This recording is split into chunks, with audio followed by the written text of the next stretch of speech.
তারেক রহমানকে বিদেশে না পাঠালে আমার ছেলেকে সুস্থ করা যাবে না। 2007 থেকে 2008 সাল বাংলাদেশের রাজনীতির এক অস্থির সময়। সেই সময় খালেদা জিয়ার জীবনে নেমে আসে এক কঠিন দুর্বিপাক।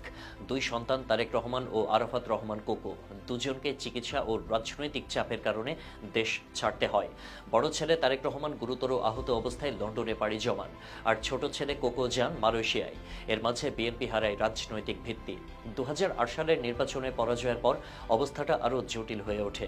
তার দীর্ঘদিনের আবাসস্থল সেনানিবাসের শহীদ মইনুল রোডের বাড়িটি সরকারের সিদ্ধান্তে বাতিল হয়। 2010 সালের 13 নভেম্বর উচ্ছেদ করা হয় সেই বাসা থেকে, যেখানে তিনি প্রায় 4 দশক কাটিয়েছেন। তারা জবরদস্তি ধাক্কা মেরে আমাকে বাড়ি থেকে বের করেছে।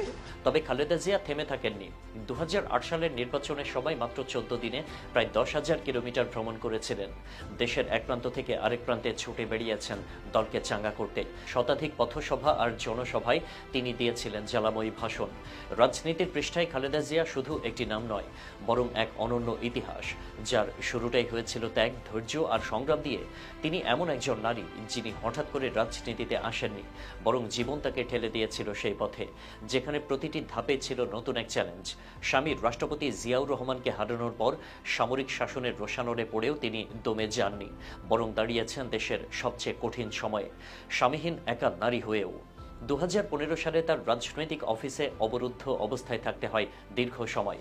ঠিক সেই সময় প্রবাসে থাকা ছোট ছেলে কোকো প্রাণ হারায়। এক মা হিসেবে এমন সময় অসহায়তা ও বেদনার যে তীব্র অনুভূতি হয় তা শুধু কল্পনা করা যায়। কোকোকে হারানোর পর শুধু একজন সন্তান হারানোর ক্ষতি নয়, বরং খালেদা জিয়ার ভেতরের শক্তিও যেন কিছুটা ভেঙে পড়ে। পরবর্তী সময়ে বারবার অসুস্থ হতে শুরু করেন তিনি। হার্ট, কিডনি, লিভার, ডায়াবেটিস সব মিলিয়ে একাধিক জটিল রোগে আক্রান্ত হন। 2024 সালে চিকিৎসার অংশ হিসেবে তার শরীরে বসানো হয় পেসমেকার। উন্নত চিকিৎসার জন্য তাকে লন্ডনে যেতে হয়, যেখানে দীর্ঘদিন তার ছেলে তারেক রহমান অবস্থান করছিলেন। খালেদা জিয়ার রাজনৈতিক জীবনে বিতর্ক ছিল সমালোচনা, কিন্তু একটি বিষয়ে দ্বিমত নেই, তিনি ছিলেন আপোষহীন এক নারী। 80 দশকে সামরিক শাসনের বিরুদ্ধে গণতান্ত্রিক আন্দোলনের মুখ্য নেতৃত্বে ছিলেন তিনি। এরশাদ শাসনের 9 বছরে তিনি 3 বার গ্রেপ্তার হয়েছেন। সেই আন্দোলনের সফল পরিণতিতে 1991 সালে তিনি দেশের প্রথম নারী প্রধানমন্ত্রী হন। 1991 সালের নির্বাচনে 5টি আসনে জয়ী হয়ে তিনি গড়েছিলেন এক অনন্য রেকর্ড। শুধু 1991 নয়, 1996, 2001 ও 2008 সাল পর্যন্ত খালেদা জিয়া ছিলেন জাতীয় রাজনীতির কেন্দ্রে। তিনি সর্বমোট 18টি আসনে প্রতিদ্বন্দ্বিতা করে পেয়েছেন প্রায় 20 লক্ষ ভোট। তার নামের সঙ্গে যুক্ত হয়েছে মাদার অব ডেমোক্রেসি উপাধিটি। এই উপাধি নিছক একটি তকমা নয়, বরং তা হলো এক সংগ্রামী জীবনের স্বীকৃতি, যেটি রাজনীতির বাইরে গিয়ে এক নারীর আত্মত্যাগের প্রতিচ্ছবি হয়ে উঠেছে।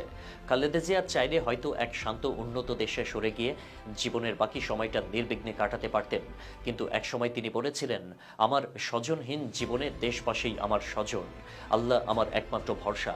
এই উচ্চারণই প্রমাণ করে তার জীবনের কেন্দ্রবিন্দু ছিল বাংলাদেশ। তিনি ছিলেন না নিছক একজন রাজনীতিক, তিনি হয়ে উঠেছিলেন ইতিহাসের পাতায় একটি অধ্যায়।